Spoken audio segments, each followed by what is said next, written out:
The second book of The Lord of the Rings is called The Two Towers, but which two towers?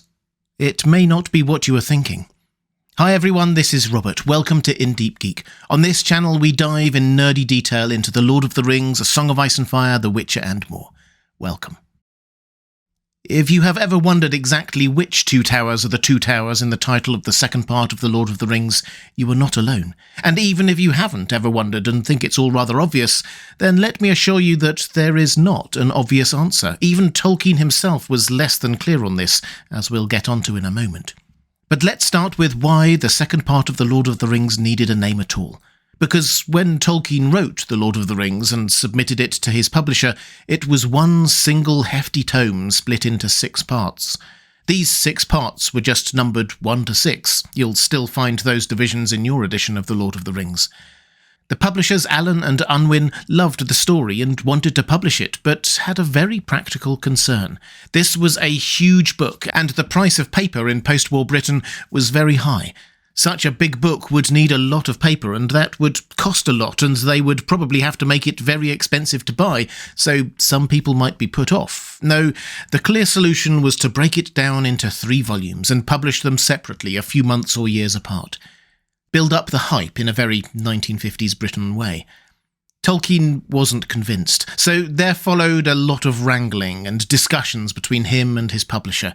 Thankfully, we have access to half of this via his published letters, and can work out the other half.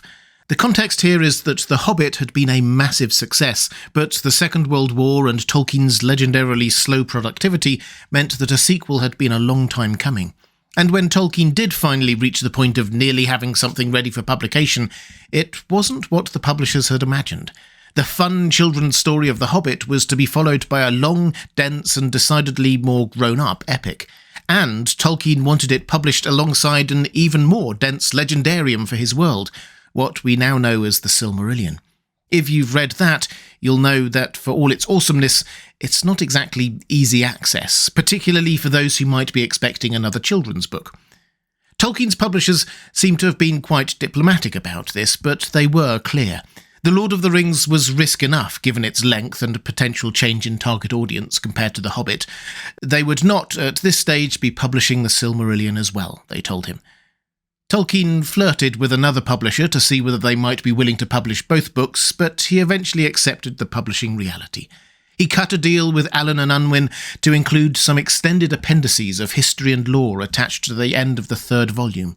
If The Lord of the Rings did well, they could publish the Silmarillion later, but they would see how The Lord of the Rings did first. As an aside here, to their credit, Allen and Unwin did keep an open interest in the Silmarillion for nearly the next 2 decades once they realised that the demand was there, but Tolkien never managed to order all his notes into an order he believed to be publishable. The Silmarillion we have now is the result of his son Christopher Tolkien's heroic work pulling all those notes together. But back to The Lord of the Rings. Although Tolkien would have preferred the story to be published in 1 volume, he bowed to economic pressures and accepted that it would be published in 3. Still, it would be published, and that was a win for him. So, having agreed that there would be 3 volumes, and each volume would need a title, Tolkien did initially want it just to be called Volumes 1, 2 and 3, he was then asked to come up with, at relatively short notice, given a publishing deadline, all 3 titles, up front, so that they could tease them in the printed first book. Find out what happens next to our heroes in Part 2, The Two Towers, that kind of thing. Under pressure, Tolkien came up with The Fellowship of the Ring, The Two Towers, and The Return of the King. The Fellowship of the Ring he broadly liked. The Return of the King he later decided was a bit spoilery as a title, though he didn't use that exact word, and wondered whether The War of the Ring might work better. As for The Two Towers, well, he came around to really disliking that, because of this issue of it being unclear exactly which 2 towers were being referenced. To start with, he seemed to have liked this ambiguity. He wrote to his publisher Stanley Unwin, letter 140 for those keeping notes, that The Two Towers gets as near as possible to finding a title to cover the widely divergent books 3 and 4, and can be left ambiguous. It might refer to Isengard and Barad-dûr, or to Minas Tirith and Barad-dûr, or Isengard and Cirith Ungol. which of course nails the issue. There is no one theme for the middle section of The Lord of the Rings. It covers a wide geographical area, lots of different people and places and concepts. So an overarching title is hard to come up with. You see Tolkien's concern, it's just the middle act of a larger narrative. So he suggested a title that could be left open to interpretation. There are, of course, lots of towers in Middle-earth that feature in that middle book, each attached to different people and places. So when you are reading different parts of the book, perhaps the title could reflect different towers, peoples, or places. When reading about Saruman, maybe Orthanc is one of the towers, perhaps in opposition to Barad-dûr. When Frodo and Sam are centre stage, it could be Cirith Ungol and Barad-dûr. At another point, Minas Tirith and Minas Morgul, and so on. That seems to have been the idea Tolkien was playing with, all very conceptual. But of course, people wanted to know which two towers the title referred to, not just a rather meta explanation that they could be whichever towers they themselves conceptualised at that point in the book. And Tolkien seems to have come around to this way of thinking at some point after writing that initial letter. Give the people some clarity. He wrote a brief note for inclusion at the end of the Fellowship of the Ring, which clarifies the matter. He wrote, "Here ends the first part of the history of the War of the Ring. The second part is called The Two Towers, since the events recounted in it are dominated by Orthanc, the citadel of Saruman, and the fortress of Minas Morgul that guards the secret entrance to Mordor. It tells of the deeds and perils of all the members of the now sundered Fellowship, until the coming of the Great Darkness." So the two towers here are Orthanc and Minas Morgul.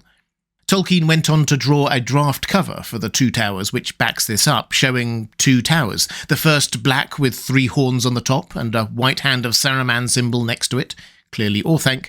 The other was a white tower with a thin waning moon above it, a reference to Minas Morgul's initial name of Minas Ithil, the Tower of the Rising Moon.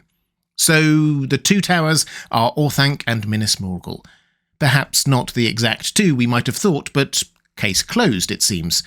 Or perhaps not, because not long after, Tolkien wrote another letter to his publisher Stanley Unwin, letter 143, casting it all once more into doubt. He wrote, "I am not at all happy about the title, The Two Towers.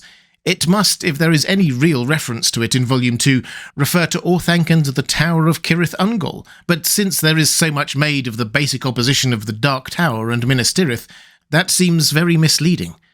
So now Tolkien is saying that in terms of the action in the book, the reader would naturally think that the towers are Orthanc, which is clearly driving much of the action in Part 3 with Saruman, and Cirith Ungol, which is where Frodo and Sam end up, just by Shelob's lair. But Tolkien also thought that, thematically, the best answer was Minas Tirith and Barad-dûr, Gondor and Mordor, the confrontation that was driving so much of all of this. So in total, Tolkien gave us 4 different options for exactly which towers we are talking about, covering several combinations of Orthanc, Minas Tirith, Minas Morgul, and Cirith Ungol, as well as the more ambiguous meta-explanation that the two towers are whichever towers we might think they are at different parts of the narrative. Not helpful. Added to which, various notable figures in the fandom have variously suggested that the towers might actually be the Towers of the Teeth at the Black Gate, or perhaps Frodo and Sam themselves as metaphorical towers of resilience and fortitude, or, well, you get the idea. All of which brings us to the Peter Jackson films of The Lord of the Rings, which obviously also went with the 3 book titles as the titles of the films, which confuses things even more, because as wonderful as those films are, in adapting from page to screen, they did make quite a few changes between the books and films, with particular relevance here. For example, one of those changes was to largely ignore the presence of Minas Morgul. We do see it briefly when the gate opens and the Witch King leads his army out to march on Minas Tirith. Frodo and Sam hide, but we get a glimpse of an imposing green spooky edifice. But that happens in the 3rd film, so Minas Morgul didn't even appear in the 2nd film, so they could hardly claim that that was one of the two towers in the film's title. Nor could they claim that it was Cirith Ungol, because Frodo and Sam don't get to that in the 2nd film either. So Tolkien's official position that Minas Morgul was one of the two towers wouldn't really work for them, because it wasn't in the film, nor would his unofficial position that Cirith Ungol was one, because that wasn't either. Nor indeed would Tolkien's 3rd thought that it could be Barad-dûr and Minas Tirith, because although both are mentioned and clearly important, the big struggle between them would be shown on screen in the 3rd film. So Peter Jackson and co. decided that the Two Towers film version would refer to Orthanc and Barad-dûr, playing up the two evils of Saruman and Sauron. They even went as far as to do a Galadriel voiceover for the trailer, talking about the union between the two towers of Orthanc and Barad-dûr. And that, I think, is probably what most people think of as the Two Towers. It has the advantage of being the first pairing of towers that Tolkien mentions in this context, though he never put it forward as the definitive answer, and as the darker second part of the trilogy, so to speak, does work well with showing the twin threats of the two different forms of evil facing our heroes. But still, it would be hard to conclude categorically that those are the two towers in question, when Tolkien didn't. In reality, a straight answer to the question of what are the two towers in the title The Two Towers is actually quite complex. Initially, they were intentionally ambiguous, up to the reader to decide. Then Tolkien settled on Orthanc and Minas Morgul, before admitting that perhaps, in the context of the action of the book itself, Orthanc and Cirith Ungol was the right answer, or maybe even Minas Tirith and Minas Morgul, thematically. In the films, however, Peter Jackson made clear that the answer there was Orthanc and Barad-dûr, which is what many people think of as the best answer. As for me, I think we should just go back to Tolkien's first answer on this. It's ambiguous, and several decades later it remains ambiguous. Different readers and different adaptations can, and probably should, come to different conclusions about what works for them.